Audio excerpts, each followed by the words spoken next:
আমার সামনে দেখতে পাচ্ছেন সজনে পাতা। অনেক অঞ্চলে একে সাজনা পাতাও বলা হয়। আজকে আমরা জানবো কেন এই সজনে পাতাকে এত বেশি গুরুত্বপূর্ণ বলা হয়। রিসার্চ করে দেখা গেছে ডিমের দ্বিগুণ পরিমাণ প্রোটিন থাকে এই সজনে পাতায়। কলার 3 গুণ পরিমাণ পটাশিয়াম থাকে এই সজনে পাতার সাথে। দুধের 4 গুণের থেকে বেশি থাকে ক্যালসিয়াম এবং গাজরের 4 গুণের থেকে বেশি থাকে ভিটামিন এ এই সজনে পাতার সাথে।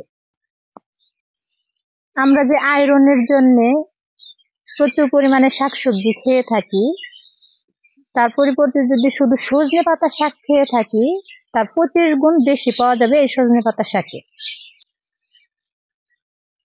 এই শাক খেলে শরীরের রোগ প্রতিরোধ ক্ষমতা বাড়ায়, হজমের ক্ষমতা বাড়ায়, পেটের সমস্যা দূর করে, মুখের রুচি বাড়ায়, উচ্চ রক্তচাপ নিয়ন্ত্রণ করে, দাঁত ও